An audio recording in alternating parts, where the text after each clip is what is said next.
Hey guys, this is the Stupendous Wave here with a video today, and in this one, I am doing a full image breakdown of the Indominus Rex of the images that were leaked yesterday. Now, this video, before I get started, spoilers everywhere. If you want to hear a little bit of a discussion about just a brief discussion about the design without the actual images, I have a video on that about that on my channel with a couple of guests, and we kind of share our opinion on that. But for this video, full spoilers, the images are going to be up in this video. So if you guys don't want to see it, if you don't want it spoiled for you, if you don't want to know what the Indominus Rex looks like at all, if you don't want to know what the Dimorphodons look like at all, if you don't want to know what the Pteranodon looks like, I definitely recommend exiting the video so that it can be a surprise for you. That being said, I'm going to go ahead and start. So if you guys have been warned, if you don't want to see it, go ahead and go. Thank you for stopping by anyway, but I'm going to start with my breakdown right now. So here's the first image, and I just want to talk about this, the first one, the full body image. Well, close to full body image. We're missing, looks about half the tail, but for starters, I'm just going to focus on the Indominus Rex, and we're just going to go toe to head on this thing. We're gonna first, let's talk about its feet. So the feet, they look really good. They look exactly like they looked in the trailer. The main thing about the foot or the feet is that there is no long claw. That is definitely a dew claw. It is not a long claw. The legs do seem to be very muscular, and the nails do not seem quite as thick as the toe claws. The claws on the foot, do not seem as thick as the claws of, say, a T-Rex or a Spinosaurus, but they do look to be a little bit sharper. They look a little bit more bird-like than, say, the T-Rex does, but nonetheless, they are really similar to the T-Rex's foot. I just say it's a little bit of a thinner version of it. Again, there is no long claw, although it does appear that the dew claw is slightly larger than the dew claw on the T-Rex. As we go up the leg, we notice that it is quite a bit thinner than the T-Rex. Now, when Dr. Wu says in the trailer that it was designed to be bigger than the T-Rex, I automatically assume, okay, when he says bigger, he probably means taller and longer, or maybe it was just designed that way and it didn't really turn out that way. We don't really know, but it just looks a little bit thinner to me than the T-Rex does, but at the same, it's a very lean looking leg to me, but at the same time powerful looking. This definitely looks like an animal that's built for speed. As we go to the tail area, we only get to see about half of it. It looks to be quite a long tail, a little bit longer than the T-Rex's is what I kind of see here. I'm just assuming the length of it because of course we don't get to see all of it. We do see that it has spikes or ridges on it. I wouldn't call them horns. They're more spikes or ridges. Thank you, Haza.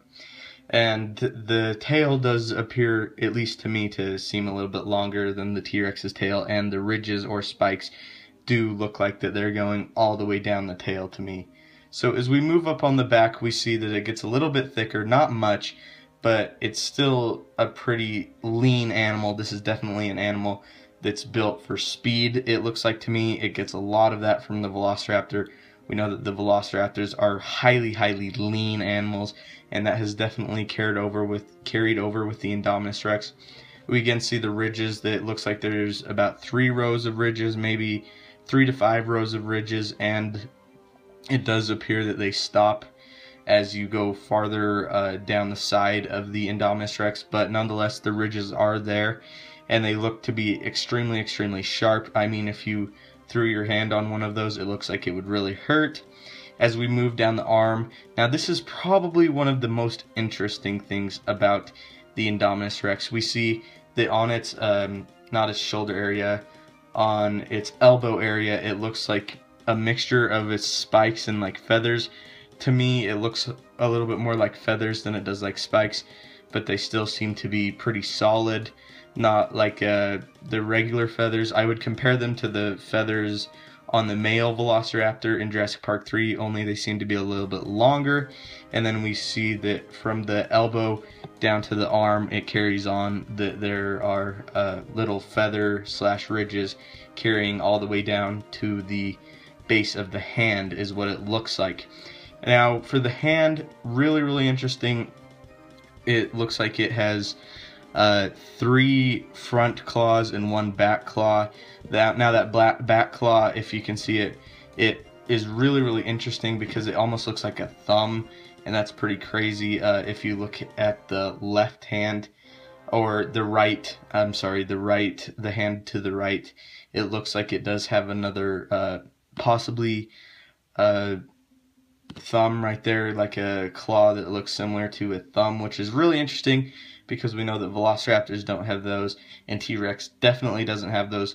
We do know also that the middle claw is distinctively longer than the rest of the claws, and that the other two seem to be shorter, and again the claws do look like they're very long themselves, almost like mini swords or daggers compared to what a normal sized person would be. It would probably be about the size of a mini dagger. It's really interesting. Now the arms are a lot longer. In fact, Haza pointed this out, that it might even be able to run on all fours. It might be a quadruped, although we do see in the trailer that it is running on 2 legs.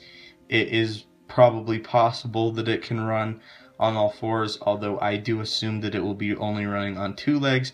It looks like it could possibly run on all fours, which is really interesting. Those arms appear to be even longer than velociraptor arms, which is really awesome.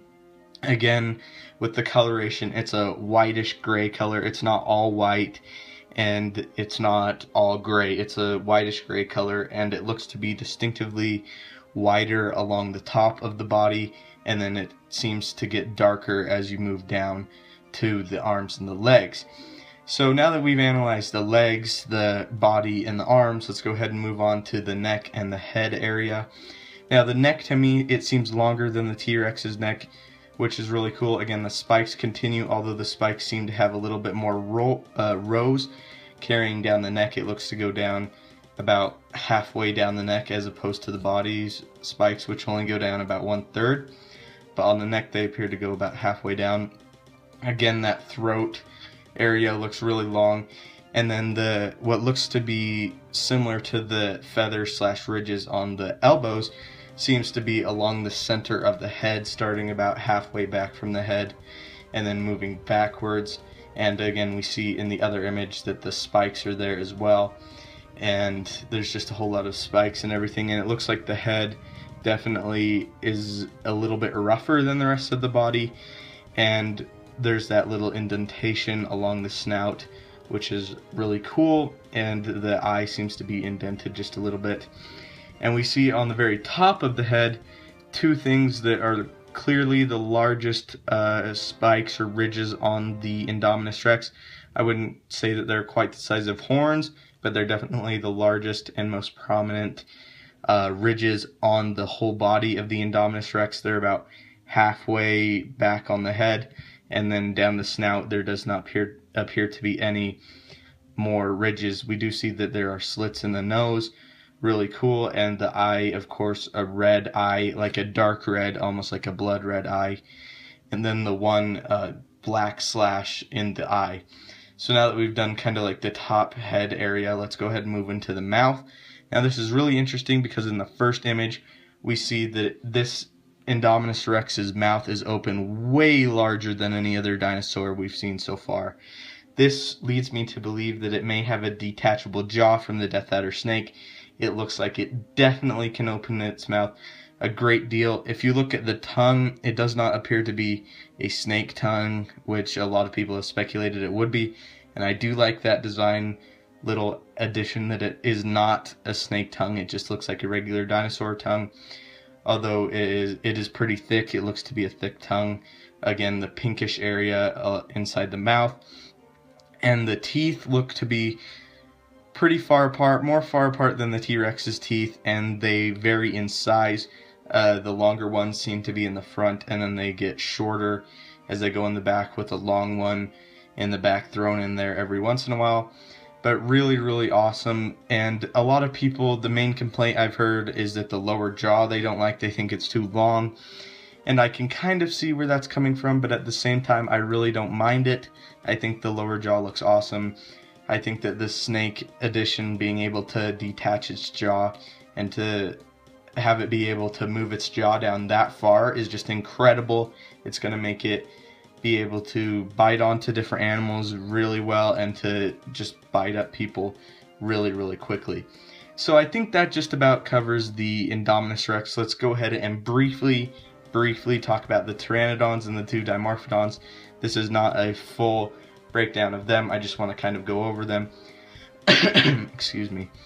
So the Pteranodon, which is directly above the Indominus Rex, it looks to be a little bit different of a design than the Jurassic Park 3 one. It looks to be a little bit thinner. The wings don't seem to be quite as long, although I do like this design. I prefer the one in Jurassic Park 3. The head seems to be a little bit different, but it's still a really good design. And again, with the Dimorphodons, we don't get a really up close look at them, but we get a pretty good one. They look awesome as well. I love the coloration on them, that gray color with a little bit of black stripes thrown in. We knew that they were going to be smaller than the Pteranodons, and I think that if this image is to scale, which it might be or it might not be, that's still up in the air, I love it. I think it looks great. The Dimorphodons look so scary to me. I would not want to be with them. If I had the choice between going up against one Pteranodon or two Dimorphodons, I'd definitely pick the Pteranodon because those Dimorphodons really look terrifying. I would say that the Pteranodons look even more terrifying than the Indominus Rex does, even though the Indominus Rex is really terrifying as well. So anyway, that's just a brief, not really a brief breakdown, a brief breakdown of the Pteranodons and the Dimorphodons. Again, in the background, it just looks like a normal image. It looks like the images were moved onto the background. It doesn't look like it's an image of the paddock or anything. So yeah, what do you guys think about it? Is there anything I missed in any of the images? I know I really just briefly went over the pterosaurs, but this video was just mainly on the Indominus Rex. So anyway, leave your thoughts in the comments down below. Thank you guys so much for watching. Don't forget to leave a like, subscribe, and have a great day.